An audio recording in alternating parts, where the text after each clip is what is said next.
بسم الله الرحمن الرحيم. الحمد لله والصلاة والسلام على رسول الله وعلى آله وصحبه ومن والاه، وبعد. أحوال الناس في الصيام ومن يجوز له الفطر. لم درزي ماني باسي وبكين حال باري خلشي سبارت بمانجي رمضان بيروس وكي بوي هي بروجون بلو مانجا بيروزا خواهي قورير متي درمان بيت.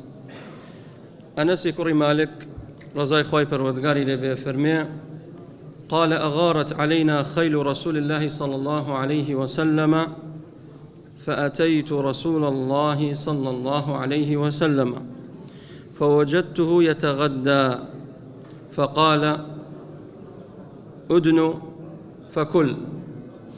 أنس رضا رحمتي خواهي قوري لبيت فرميك روجي كان شو ملاي بيغمري خو عليه الصلاة والسلام لكاتي ناني نيوروبو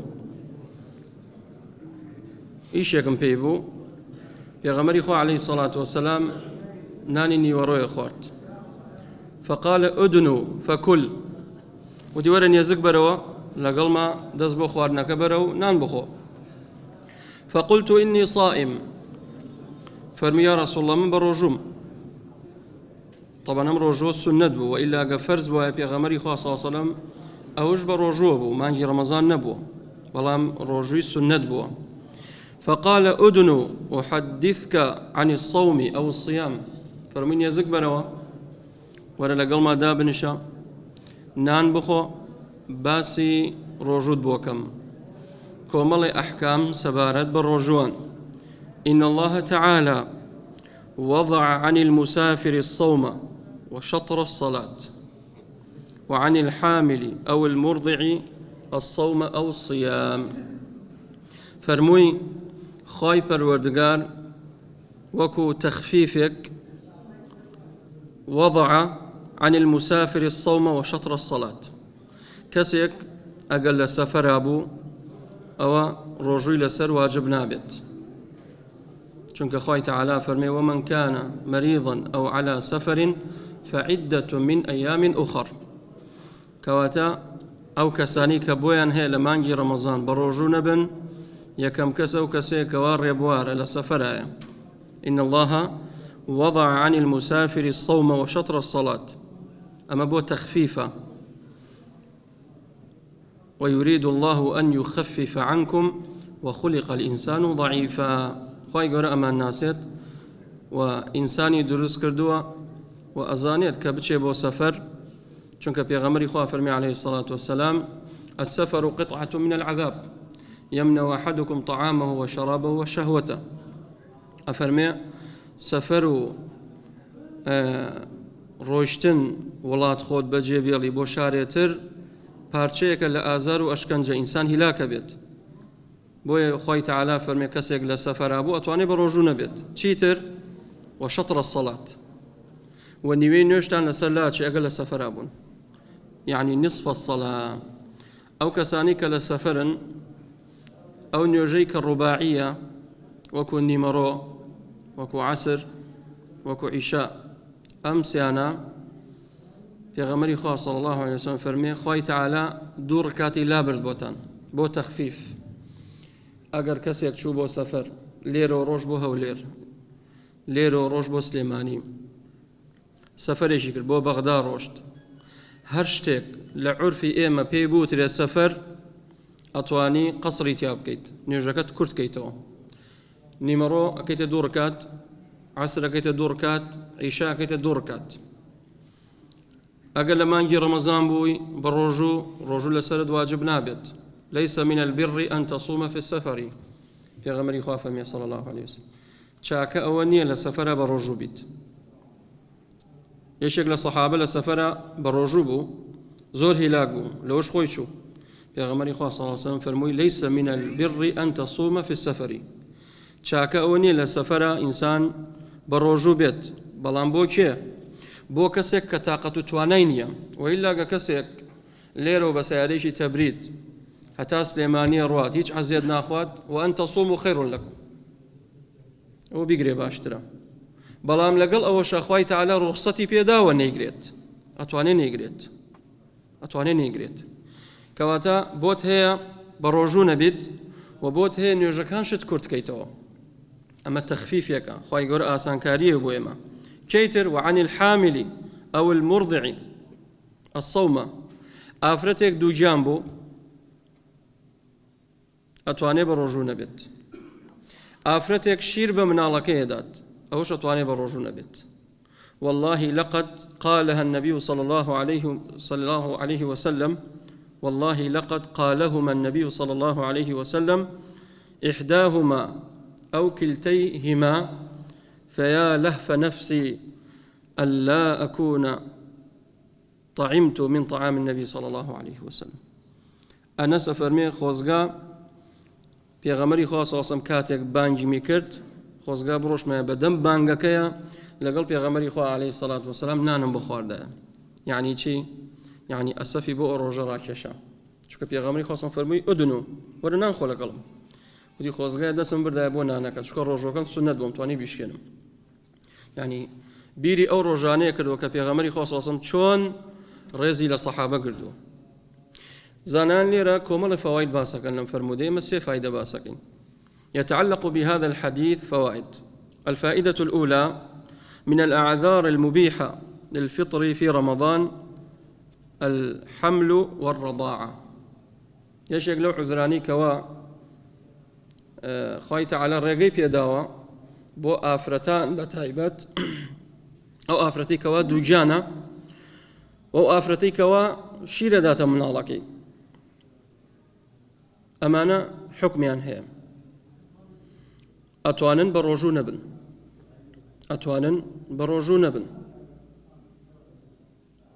بەڵام ئەگەر ئافرەتێک شیر قوتیەدا بە مناڵەکەی نابێ بە ڕۆژوو نەبێت. ئافرەتی وایە شیری نییە، شیر قوتیە سەنێت، ئەوە بۆ ئەو نییە بە ڕۆژوو نەبێت، ئەوێ بە ڕۆژوو بێت. کەواتە ئافرەتێک دووجان بوو یان شیری دا بە مناڵەکەی ئەتوانێ بە ڕۆژوو نەبێت. بەڵام بە مەرجێک ورد بنەوە هەروە نییە. بە مەرجێک زەرەری هەبێ بۆ نەفسی خۆی. ئافرەتی وایە دووجانە بێت کە حەملێ بێت بێتاقەتە بێ زۆر، ئەلەو کەسانە بوو با بە ڕۆژوو نەبێت. بەڵام ئافرەتێ بەتوانایە ئەگەر مناڵە شەڵگرێت تاقەت و توانای لە جێی خۆیەتی ئەڵێن بە ڕۆژوو بە نابێتەوە بە ڕۆژوو نەبیت. ئەمە یەک. یان ئەوەتە لە مناڵەکەی لە کۆرپەکەی کە لە زگێتی ترسی هەیە ئەم مناڵە زەرەری پێ بگەێنێت. ئەگەر ئەو حاڵەتە بوو ئەتوانێ بە ڕۆژوو نەبێت. ئەگەر ترسی مناڵەکەشی نەبوو نابێ بە ڕۆژوو نەبێت، ئەبێ بە ڕۆژوو بێت. یان نەفسی خۆی یان مناڵەکەی. ئەم دوانە ترس لەسەر نەفسی خۆی نەبوو و ترسش لەسەر مناڵەکەی نەبوو ئەوە بێ بە ڕۆژوو بێت. لە حاڵەتێک ئەگەر مەشەقەی نەبینیت، لە حاڵەتێک ئەگەر ترس لەسەر خۆی و مناڵەکەی نەبوو ئەوە بێ بە ڕۆژوو بێت.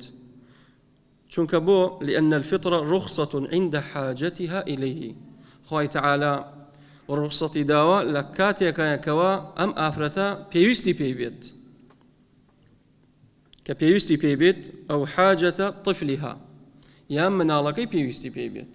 کەواتە ترس لەسەر نەفسی خۆی بێت و ترسش بچێتە سەر مناڵەکەی ئەو کاتە بە ڕۆژوو نابێت. و ئیلا ئافرەتێک بە خۆیەوە بوو، بە توانا بوو، بە قووەت بوو، ئەوە بێ بە ڕۆژوو بێت، نابێت بە ڕۆژوو نەبێت لە مانگی ڕەمەزان.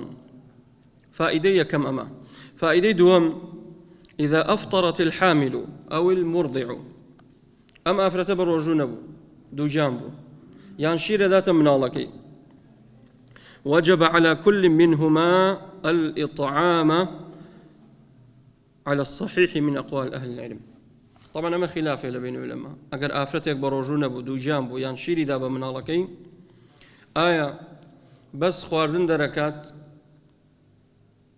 في ديكي يعني وتابع دواي رمضان قضاشي بكاتوا ولا قال خواردنك دركات ياخذ بس قضاي لسرا. سي قولي لسرا. قولك الله بس قضاي لسرا. قولك الله بس قضاي لسرا.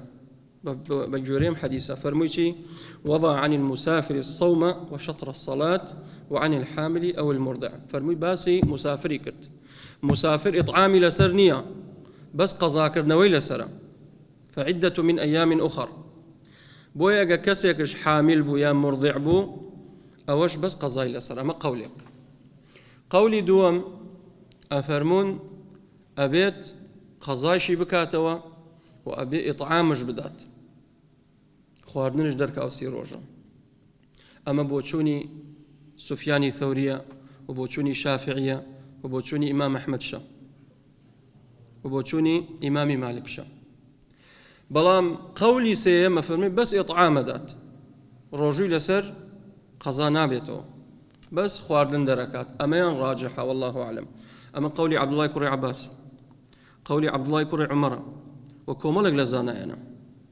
بويا قر آفرتك دو جانبو ترسي هبو لسر نفسي خوي بيتاقد بو يان لسر كوربكي يان أوتا آفرتك شير دابا منالكي أقر بيتو بروجو بشيركي وشك بيت الله ينقينا بروجو بات شنك وفصاله في عامين أبيو من الله 2 سال شيري بديتي ألو حالتان بو أو بس إطعام دركات بس في دي دركات قضاي لسرنية قولي راجح والله أعلم أويا وإلا هندي لزانان فرمي أنا بيقريتو باشترى بلام عبد الله كري عباس فرمي بس إطعام دركات إطعامش أويا نصف ساعة يعني أو سي روجا هر روجي تشلونية برنجا بو هر سي روجاكا تشلو 5 كيلو بو هر سي روجاكا تشلو 5 كيلو برنج دركات بلام ليرا ئاگاداری خاڵێک بن ئەو ئافرەتەی کەوا شیرە دات ئافرەتان عادەتیان وایە هەموو مانگێکە تووشی دەورە شەهریە بن على الأكثر زۆر جا لە وڵاتی ئێمە 7 ڕۆژە هەیە 6 ڕۆژ هەیە کەمتر هەیە زیاتر نابێت ئەو 7 ڕۆژە فیدیە دەرکا لە باتی چونکە بە ئیجماعی زانانە فەرموون نوفەسا ئافرەتی زەیستانی و ئافرەتی کەوا لە حاڵەتی حەیضایە ئەبێ بیگرێتەوە قەزای کاتەوە نابێ خواردن دەرکات بۆی ئەو ئافرەتی کەوا شیرە داتە مناڵەکەی ئەڵێن ئەو مانگە خواردن دەرکە بەڵام ئەو چەند ڕۆژەی کە تووشی دەورە شەهریە بیت تووشی بێنوێژیە بیت حەیض ئەوە بێ قەزای کەیتەوە دوای مانگی ڕەمەزان ئەڵێ چۆن قەزای کەمەوە من 2 ساڵە بێ شیر دەمە مناڵە ئەڵێن هەتا بتوانی بیگرەوە کە عوزرت هەبوو کەی مناڵەکەت لە شیر بڕێ و کاتە ڕۆژۆکەت هەبێ بگریتەوە بۆیە ئەو ڕۆژۆت هەر لەسەر ئەمێنێت لە حاڵەتی نیفاسە و لە حاڵەتی بێنوێژیە کە تووشی ئافرەتان بێ ئەبێ بیگرنەوە نەک خواردن لە جیاتی دەرکان ئەمە بریتی بوو لە فائیدەی دووەم فائیدەی ئەخیر کە سێمە ممن يعذر بترك الصيام في رمضان فيباح له الفطر المريض یەشێک لەوانی کەوا بۆیان هەیە بە ڕۆژوونە بن لە مانگی ڕەمەزان ئەوانن کە نەخۆشن ئەمەش 3 قەولی لەسەرە یان 3 حاڵەتە حاڵەتی یەکەم إذا كان المريض يتضرر